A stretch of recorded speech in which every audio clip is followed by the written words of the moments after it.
But moving into our discussion, yesterday actually marked 12 months since the first COVID hospitalization in the US. And since then, every company in every sector has had to make significant changes or accelerations to their strategies in order to succeed. None more so than retail. A year later, what have we learned about our ability to pivot and innovate at speed, about our customers and their behaviors when it comes to seamless omni-channel shopping? And those behaviors, will they stick? Click and collect became a strategy not just for tier 1 retailers, but for everyone. In a recent article I read by Sell-Through, customers are clicking and collecting curbside and in-store 78% more than they were pre-pandemic. There's no surprise there. But how are mom and pop shops tapping into new resources to fuel their growth? How are restaurants meeting this moment to provide exceptional experiences to stay and succeed in this industry and in this environment? And how are big name household brands working closely with retailers to provide more value to their customers and give back to local communities following the growth they've witnessed?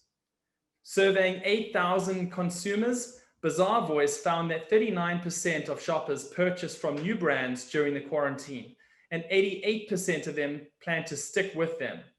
So how much of a role did outstanding design and key data points play in those numbers? And with the growth of online shopping, how might brands, retailers, and third-party services like Shopify now use machine learning and predictive algorithms to make the perfect recommendation for you based on what you've purchased in the past and might purchase in the future? So today we'll discuss important considerations for retail in 21 and beyond, e-commerce trends and lessons from the past year, how retailers are preparing for the future, how brands are using data to inform experience design, and what makes a world-class retail experience in 2021. So that's a lot, and we've got a lot to discuss. So I'm going to ask our amazing panel to introduce themselves one by one before we move into the discussion, starting with Daniela. Hi, Daniela. Hi, everyone. Hi, Ian. I'm Daniela Belair. Nice to meet everyone. Currently, I'm leading Global Head of Revenue at Shopify. In my previous role, because you're kind of wondering how I fit into the puzzle, I was leading retail sales for Shopify. And so I'm quite familiar with the landscape. Prior to that, I've been a revenue executive for over 10 years, helping building and scaling teams. And I really look forward to discussion today. Amazing. Thanks, Daniela. Looking forward to your point of view and your insights. Next is John from Chipotle. Hi, John. Hi, thanks for having me. I'm John Relkin. I'm the director of off-premise at Chipotle, which means I'm responsible for all of our delivery and order ahead sales for our direct channels, as well as our relationships with our third party, the DoorDashes and Uber Eats of the world. Prior to Chipotle, I spent several years at Vans leading the e-commerce customization business there, building a completely custom website and experience. And I spent a long time at Mattel in a variety of different roles, from sort of traditional technology, IT, to digital strategy, international strategy, and trade marketing as well. So very diverse background across all the different aspects of the customer engagement. That's awesome, John. Can't wait to bring that experience into this discussion. And you have just a small remit at Chipotle right now. Looking forward to hearing how that's been going for you.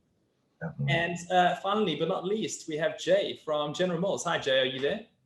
I am, Ian. Thank you for having me.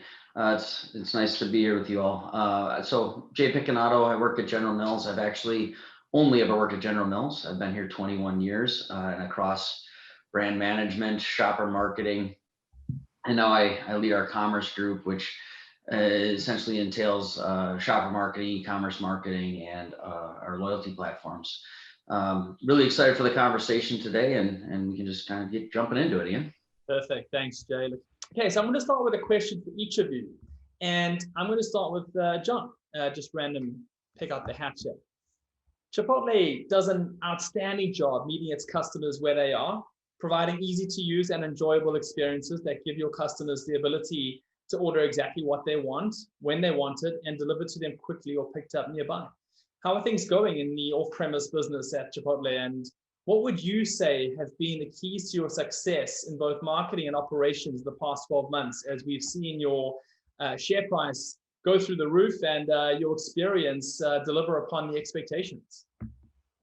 Yeah, as I'm sure everyone on the call here can appreciate, it sort of struck me as the intro that you gave a year ago as the first hospitalization. It is obviously a very, very different world today than it was a year ago. And for us, it really started with laying, I think, the foundation prior to all of this.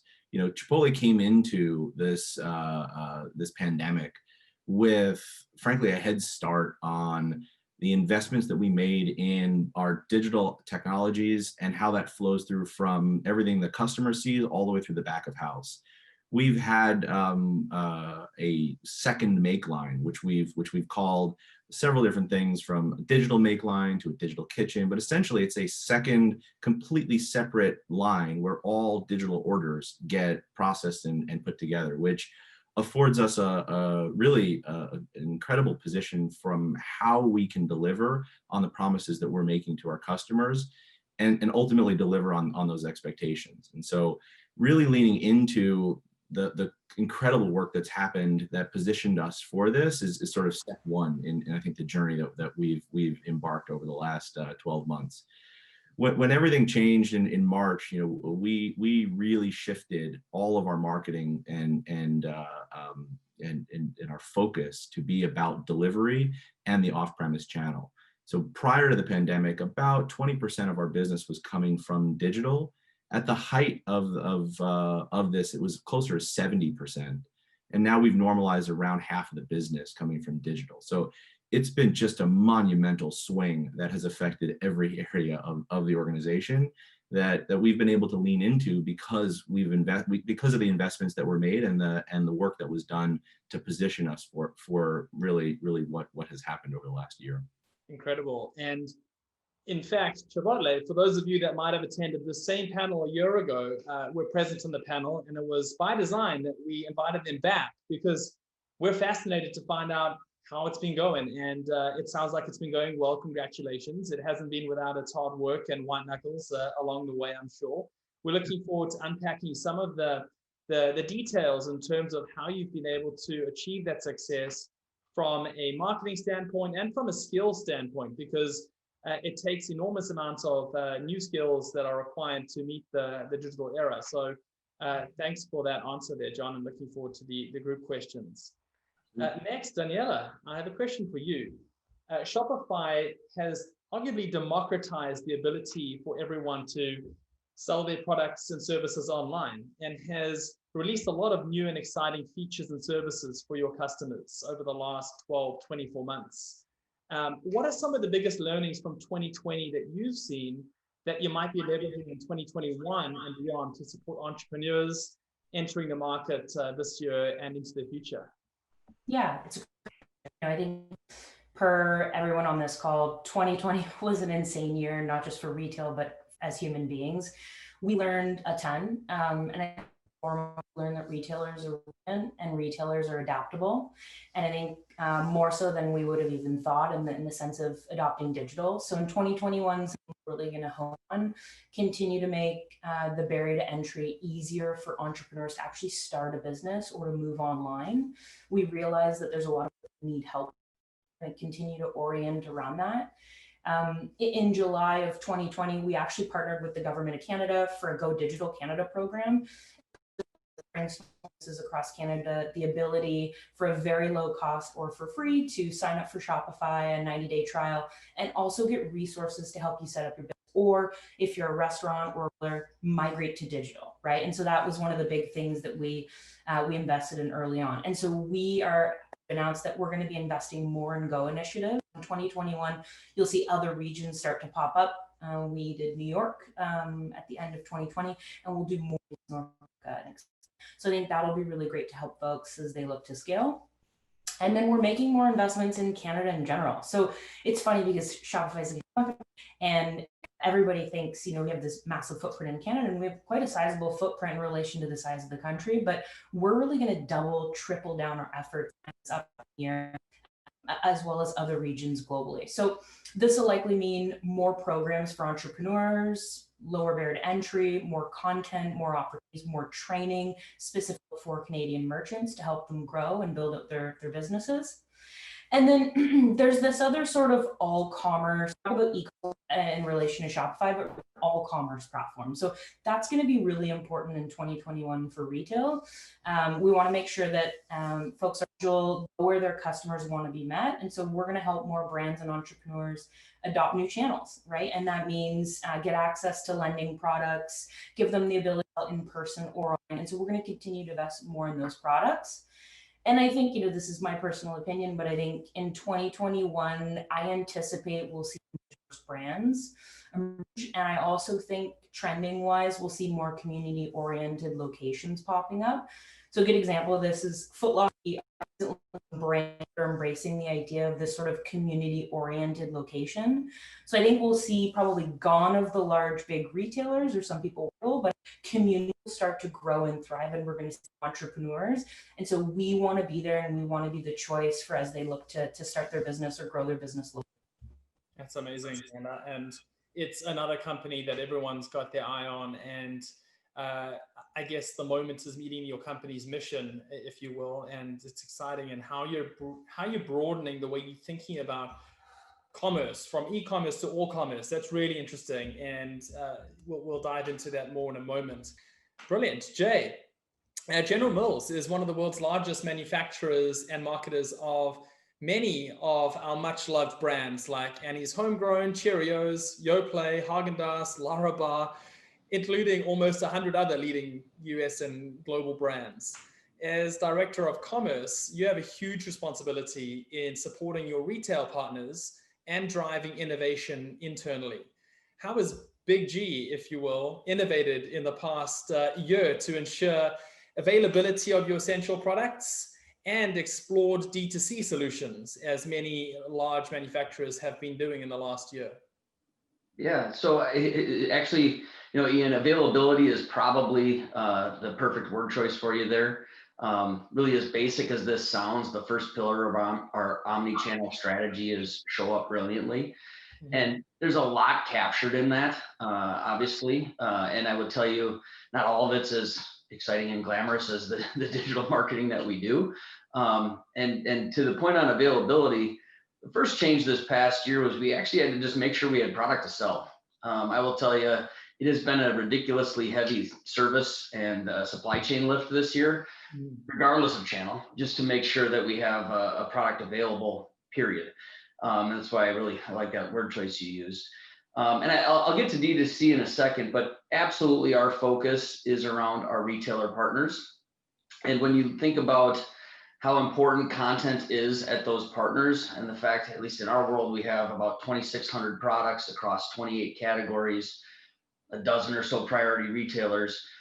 You start doing the math on that, and the lift just to make sure that we had basic and quality content in all of those places was a huge change for us across process, people, and tools this past year.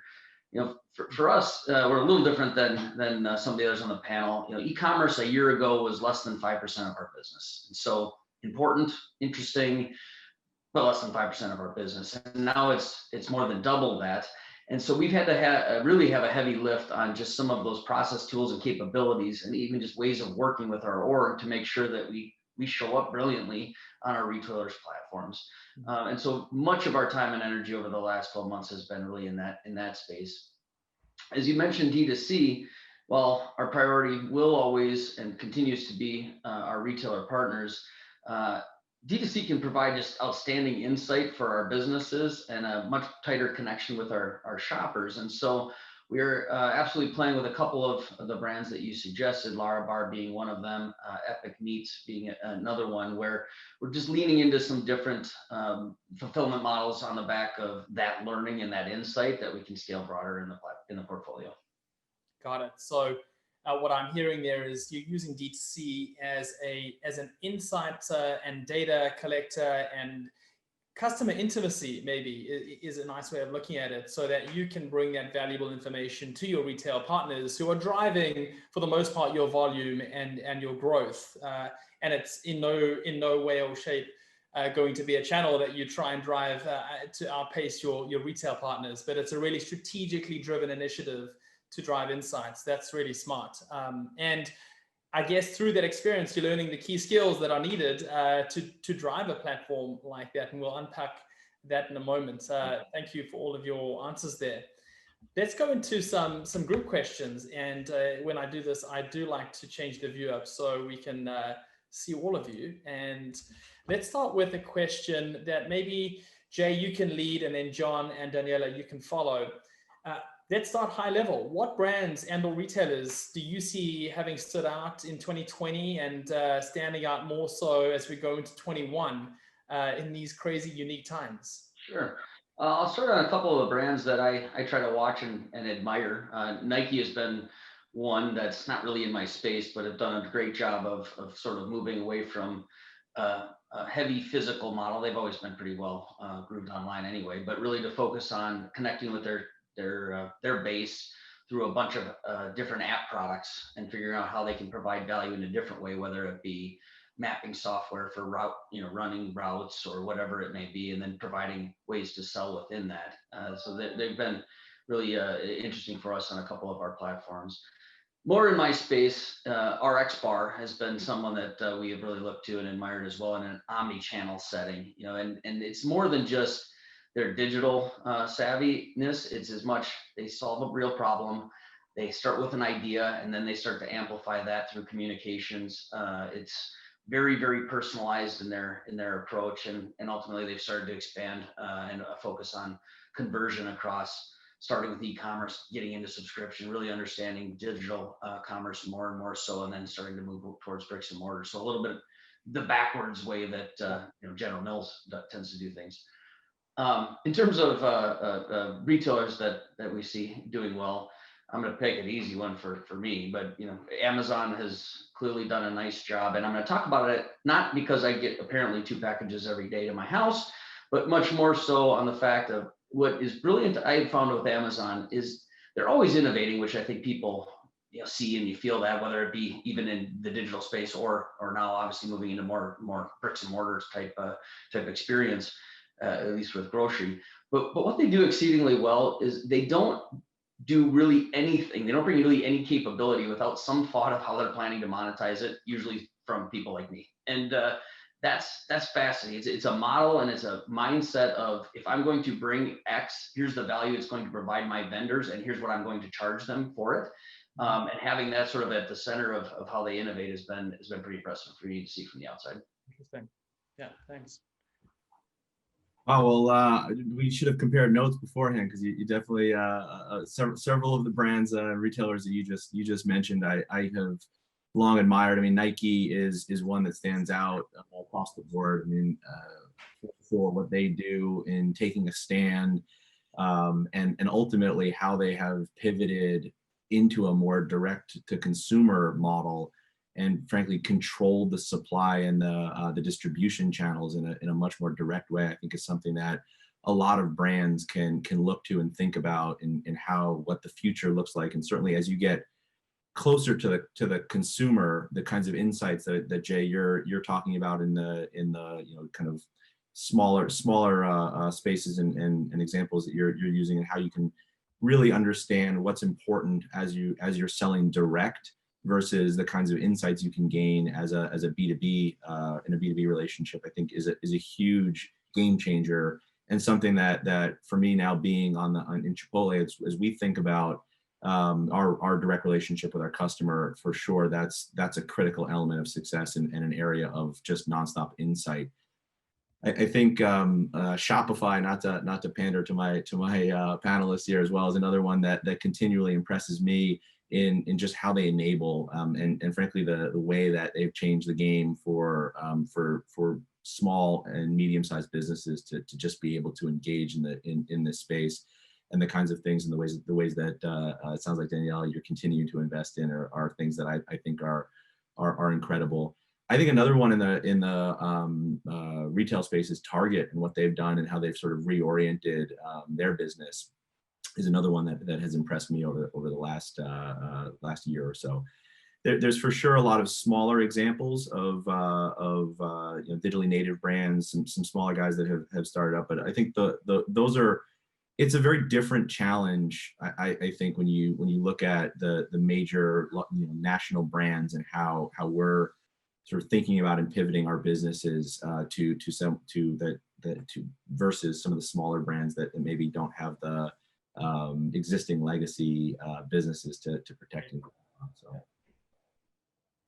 Yeah, and I think, you know, Jay, John, we're drinking from the same watering hole. I think, you know, my big thing was DTC is getting more popular on retail jobs. And so I won't go into the details of what I was going to speak to around Nike, but I will share a stat. I found it really interesting. You have folks like Nike and Under Armour pivoted and refocused for D2C over wholesale to boost profitability, and they were very successful. And so Nike posted earnings through website, mobile app, 84% in one quarter. And that to me is mind blowing, thinking how big those organizations are and what it must have taken to kind of move the ship. You know, I'm even thinking as a consumer, I've moved more to D2C than ever because now I'm home and I like the experience. And so I think Jay touched on it. That for brands is what they're getting for the first time directly from the consumer. They're understanding buying patterns, behavior, all the more to use for marketing retargeting. And that's really cool for those big brands. I think other folks, especially D2C, that are doing a great job are Allbirds, Gymshark, Boss, Kylie Cosmetics. You know, these are obviously Shopify merchants, Chubbies, Knixwear, they're Canadian, but these folks are really doing D2C in the right way. And if anything, they've just thrown so much and happened over the last year, and it's really incredible. And so some of the things that I see that they're doing well at, great storytelling, right? A great through D2C, even through digital, they're leveraging the power of the digital channels. So they're putting their tentacles sort of in all channels, using that customer data and re-leveraging, very smart. And then the last thing I'll call out that I find really interesting is you'll see companies like Png Ventures, so these really big brands who are now creating this to invest and create new D2C opportunities for themselves. I think that is really interesting, and I think it's very unique, and I think we're going to see more of that. So folks that are P&G, Metaderm is one of them, Pepper and Wits, just really cool brands to keep out for. I think there's going to be a lot more bigger brand starting line and fantastic. Yeah, great answers, everyone, and a nice breadth of examples that we can all kind of go and look at and pick around and read more about. Next question, maybe Jay and John are best placed, but Daniela, please build. Given the broad mandatory adoption of digital platforms for commerce prior to the consumption or ownership of a product, how are you ensuring your brand experience now is represented in the digital space when you don't have the store to tell your story? I'm sure that's a challenge that you had to sort of encounter when I think about Chipotle and how much I enjoy going in and choosing my bowl or my burrito, depending on how I'm feeling in the day. You know, I don't have that tangible experience. How are you ensuring your brand's represented? Especially when you think about the person delivering your food in Chipotle example, that could be anyone on any mode of transport and in any kind of state. So yeah, what are your thoughts there? I'll start. I think that's that is an incredibly massive challenge for all of us as marketers in this space. I think you know, what we've really focused on, it starts with who we are as a brand, and you know, we fundamentally believe in we can change the world one burrito at a time, and we invest in food with integrity.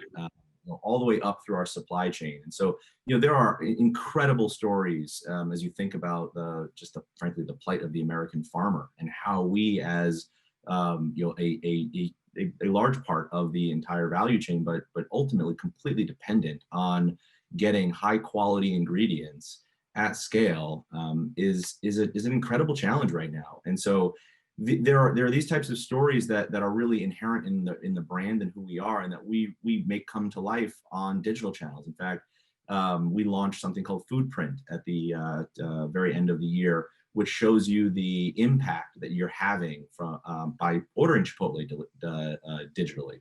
And so, you know, the amount of gallons of water that you're saving, and ultimately several different criteria that bring to life to to the consumer as they're ordering from our app, the impact that that order is actually having, and also over the course of the year, what impact they've had as a result of ordering Chipotle.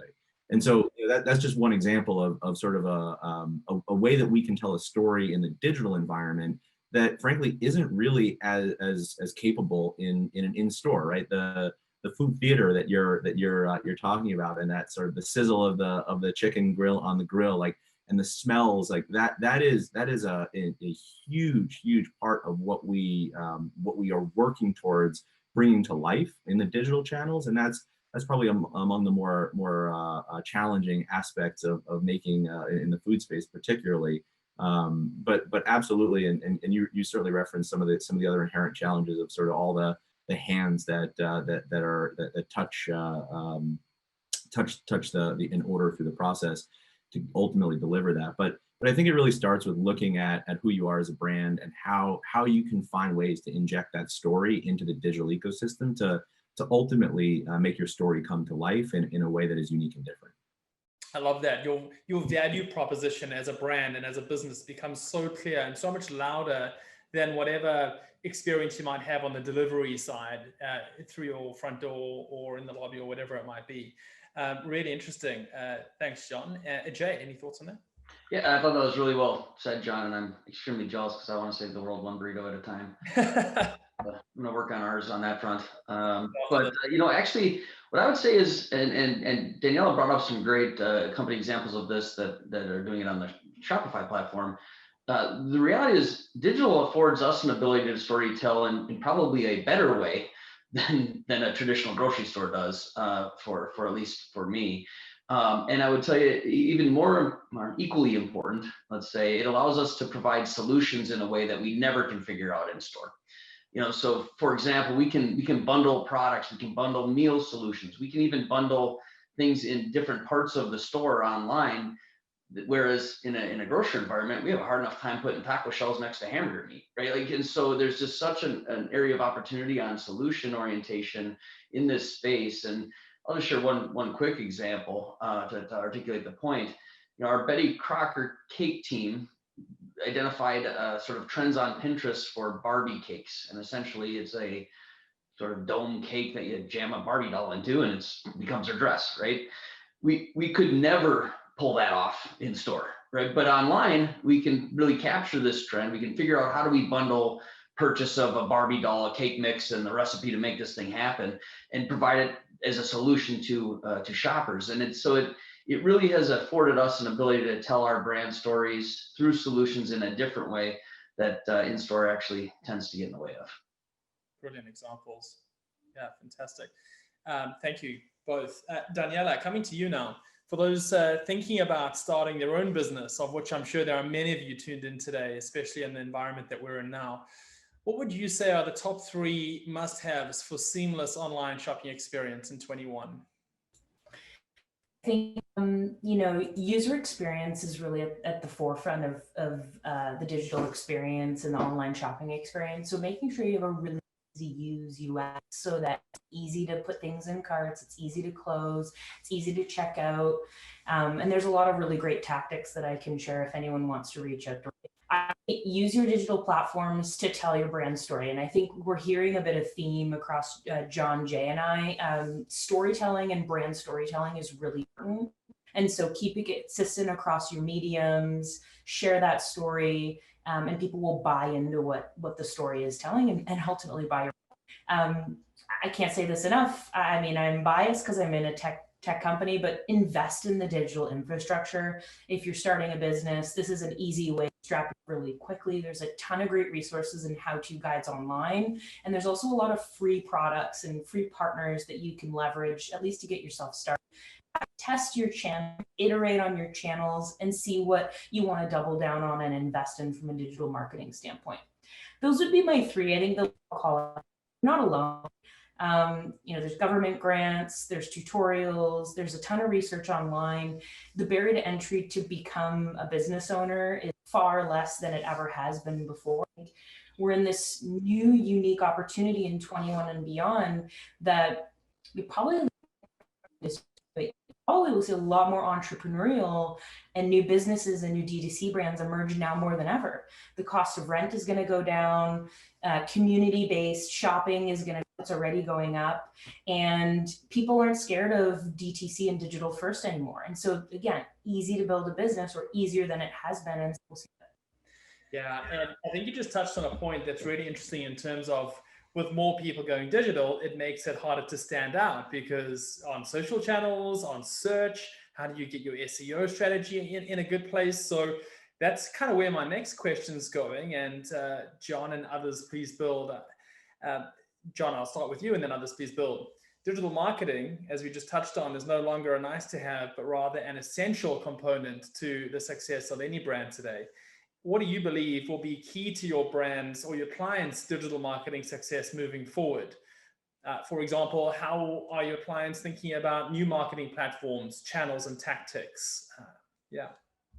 For us, it really comes down to thinking about the right content and the right channels and and thinking about the audience there. I mean, we have I think any case study that you read on the internet around TikTok might have Chipotle highlighted in it, and a huge shout out and testament to Candace, who you had mentioned earlier, that spoke last year.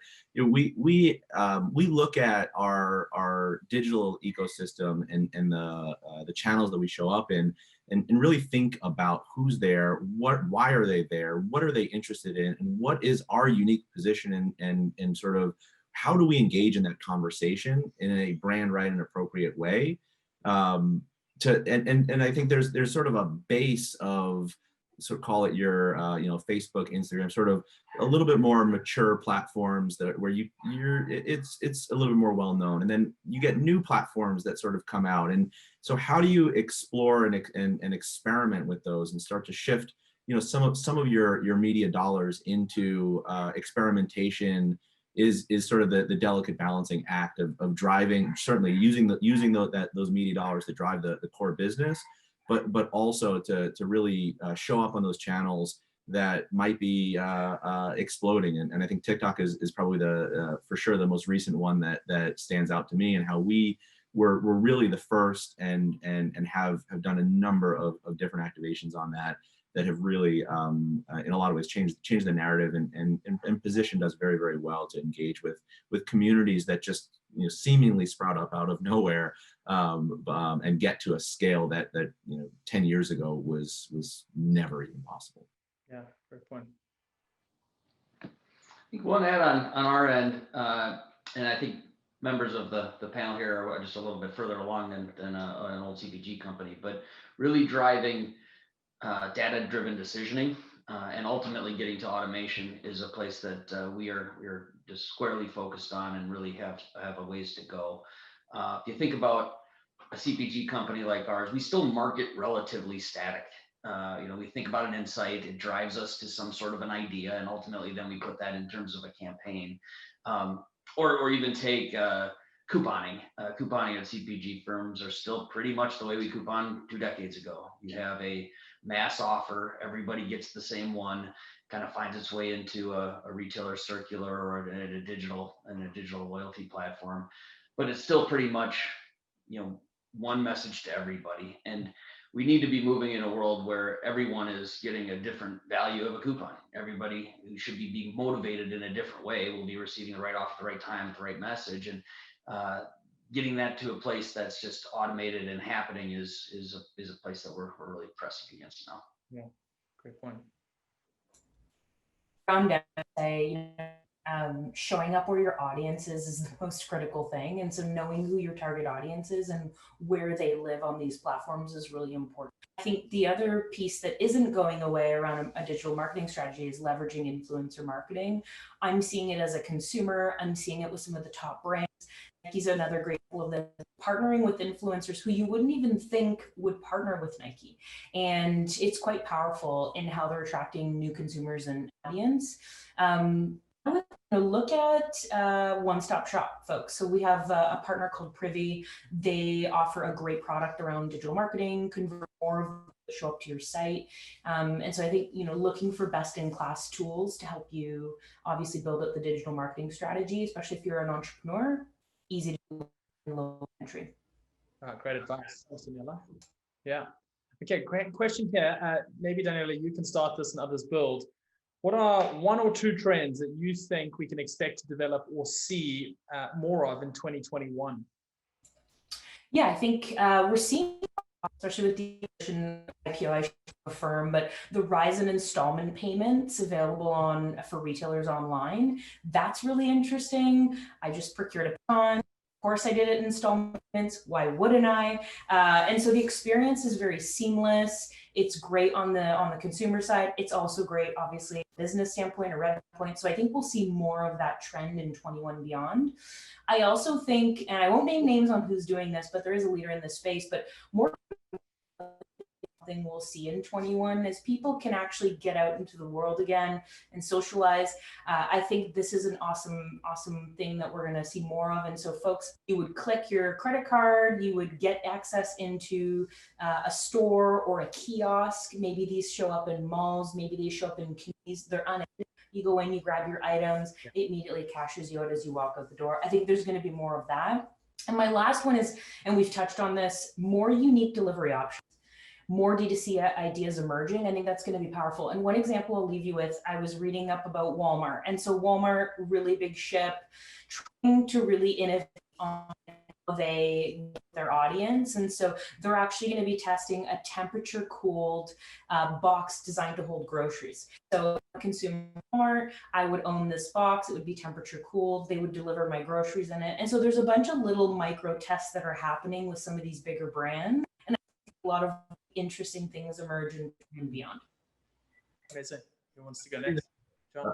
Just jumping in, I think that's a great example, and the Walmart one is super interesting when you think. I mean, ultimately, the last mile delivery logistics, and as more and more business moves to digital channels, how do you make that experience something that is memorable, something that stands out, and something that it meets and exceeds the expectations that consumers have built up from years of going into a store and touching and feeling and exploring, and how you do that from your entire end to end, I think is something that more and more companies are going to be trying different things out with, and ultimately, I think the economics of these things have started to shift as the size of the business has moved into the digital.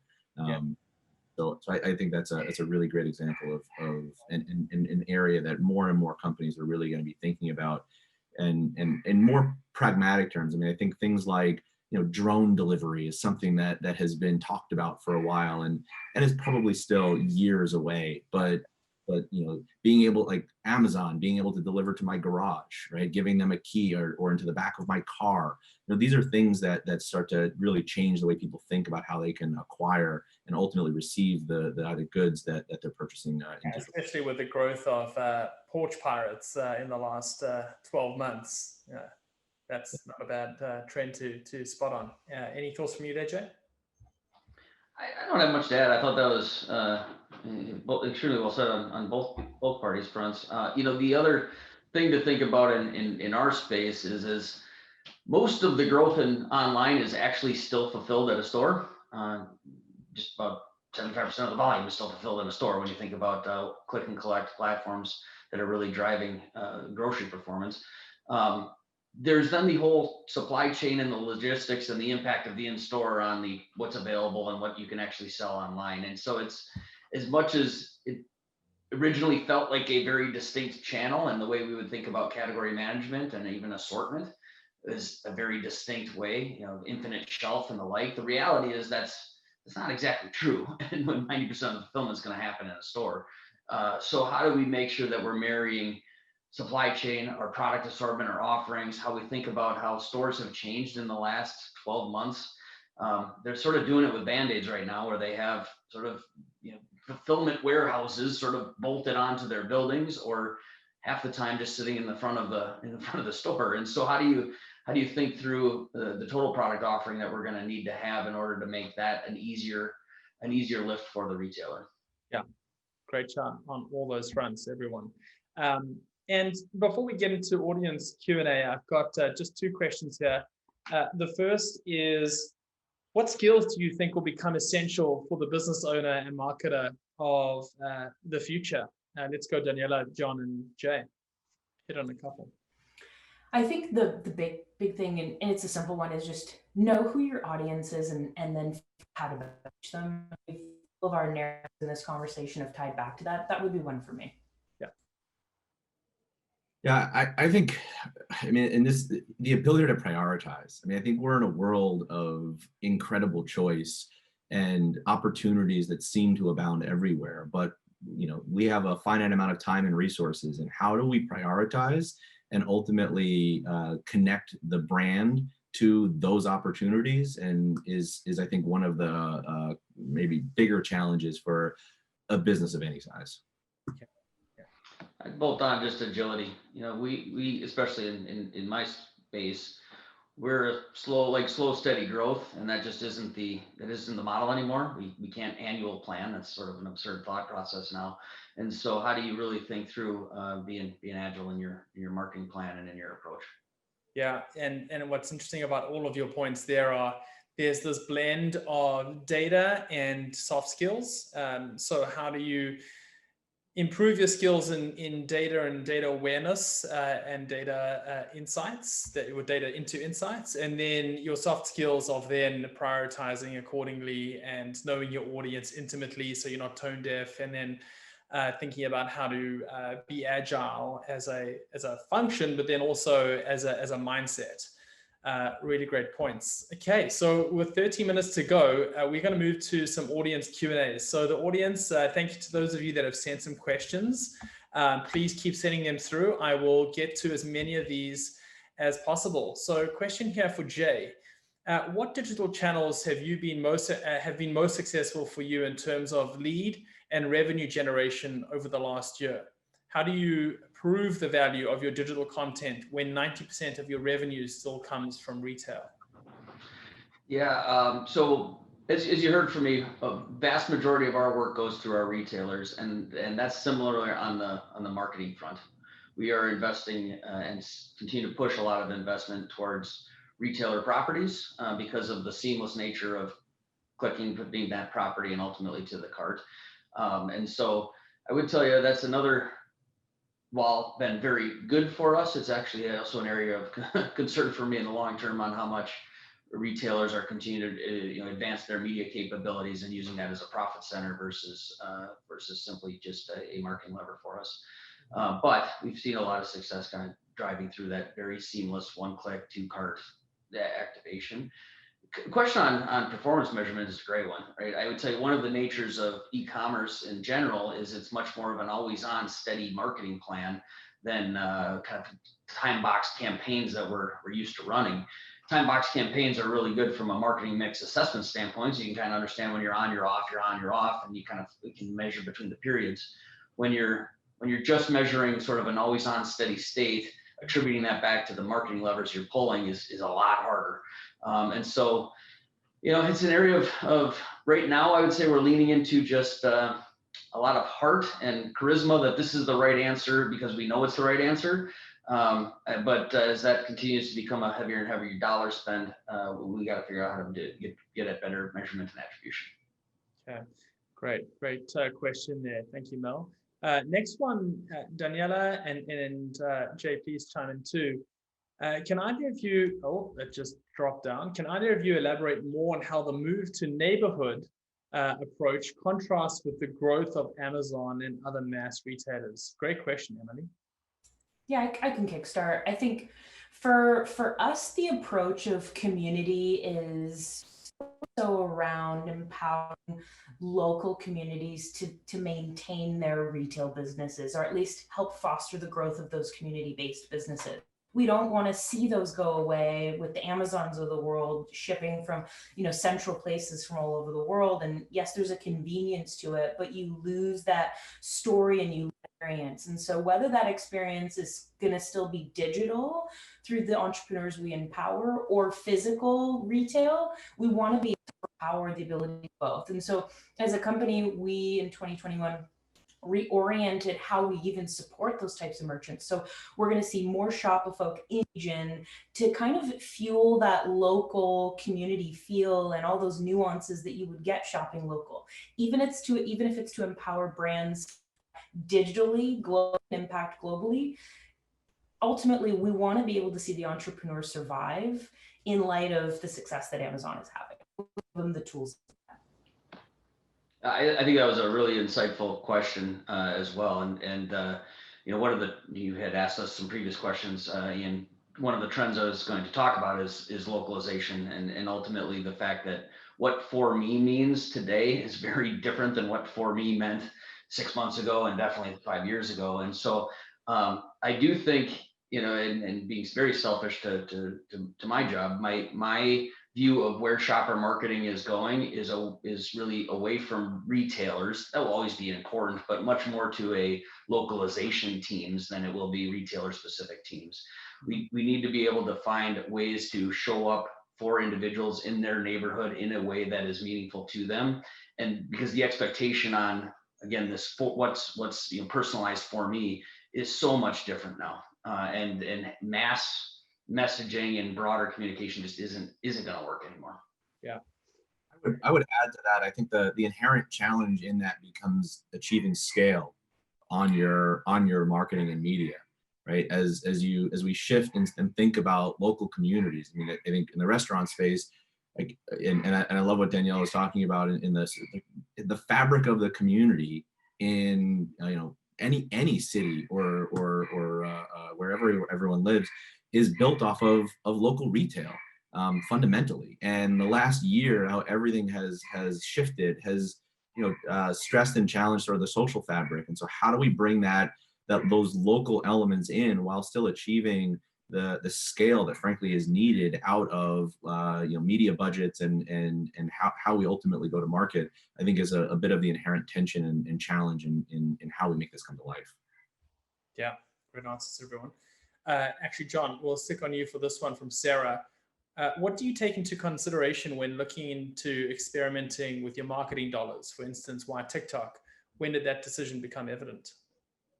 Yeah, as part of our marketing budget is always includes some you know, an allocation for experimentation. And so, you know, there's obviously very hardworking media dollars that need to drive the business, and then there's a percentage of that that's really about just exploring. And I think TikTok was one of these platforms that you started to, you can start to see it coming up a bit, and we were very early on that. As I said, I think that we're very fortunate in Chipotle. The leadership team that we have, the experiences that we have I think led us to some pretty insightful understandings of the natures of these communities and how they're starting to take shape and where we can really play in that. And so I think TikTok is one that we were very early and very bullish on from the beginning, because of the nature of the content and the experience that it was providing and how unique that was, and also the demographics that were on that channel and how that aligns to our brand, our positioning. And so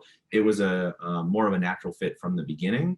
And then as we continued to lean into it and saw the impact that it had, it just sort of continued to grow from there. Yeah. Question here from Boris to Jay and Daniela. What roles do you see data science playing in the retail experience and matching content to channels? I'll start real quick. I actually think the whole world of consumer insights is evolving to data analytics. And that's not obviously a blanket statement across the board. We still need to understand and be aware of who our target is, to what Danielle had said 3 or 4 times in this presentation. But the notion of data-driven marketing and data analysts helping us really see trends, see what we're able to kind of get after is remarkable in terms of how that's going to drive our growth in the future. We are getting more and more access to more and more data streams, whether it be receipt information or you know, sales information, and definitely in the world of e-commerce, a lot more granularity there than we've ever had before. And so really unpacking that with data scientists is where we're going to be driving. I think just to piggyback off that, I think it's pivotal, the data component, and we talked about this through the conversation, knowing where your customers are, how to meet, where to money inside. That is going to be really important, will continue to be a really important thing. Yeah, pretty cool. You asked the question earlier about skills. I mean, I think understanding data and building that relationship from the marketing team to the data science teams, so that the data science teams understand the broader business goals, what we're trying to achieve, is really, I think, part of a little bit of our secret sauce as well, as we think about the insights that we're able to uncover. It really is. It's not sort of a produce this report kind of relationship. It needs to be ongoing dialogue and discussion about what you're seeing. And then ultimately, I think the one of the core questions is, what's the value of that? What are you going to do with this data? The amount of data that's out there is incredible. And so focusing down to, if we understand this, then we can do these things with it, help set some of those priorities as well. Just to add to what John just said, because I think it is spot on, and some learning we've had in the last year, is that translation is so important. That translation between the business team and the strategy group and the data team and or the tech side and the analysis group. It seems like it would just be natural. It isn't. We've had to now go and learn that we need to actually insert translators in the middle of that, just to make sure, and really have jobs of, your job is to make sure the business strategy lands with the tech team, because we failed at it for a year, and vice versa. The tech development wasn't delivering the business objective because the translation wasn't there. And so, I think John did an excellent job of highlighting that middle piece is so damn important. Just because you have the scientists and the business, you're not going to get it right if you don't figure out how you stitch those together. It's truly the connective tissue across the organization, right? Like when when I like to frame this in sort of thinking about your body, right? You can have really strong muscles in marketing, or really strong muscle in data science, but without that tendon, you're not lifting anything off the ground. And so it really is that partnership, that relationship that is absolutely critical. Great analogy. Yeah. Brilliant question, and thanks for those answers. Time for one or two more. There's a question here from Jeff. Any solution we could expect to address the last mile of delivery bottleneck in e-commerce? I like the provocation there. I know we touched on drones a little bit, but in reality, that's a little while out. Any thoughts on nearer in solutions that we might be seeing at our retailers that we all shop at, and any innovators in that space? I mean, I think autonomous delivery is, and we think about drones, right? Like, you tend to think about things flying to you, but the progress that's been made in autonomous driving, and some of the I think continued progress that we'll see there, as you think about sort of separating the moving a good from moving a person, is a fundamentally different question. And so I think that there's continued and significant progress that I think will be made along those lines, that is much more near term than say, flying drones, airships, and things of that nature. Yeah. Interesting of last being shipping of the binary and digital. It's such a monopolized environment in business. You've got the big players. I think we're going to imagine entrepreneurs could have access to the type of infrastructure and shipping and fulfillment that Amazon has built. What would that mean? And so that's actually Shopify, right? There's no secret. Shopify fulfillment network is full swing. The idea of building up communities is threaded within that. If you have fulfillment centers, that's your price and product as an entrepreneur. Yeah. It becomes limitless to how fast you can ship to your end user and consumer. And so that's going to be full democratizing the fulfillment area of the business, and empowering more entrepreneurs to have quick shipping and access to their customers. Brilliant.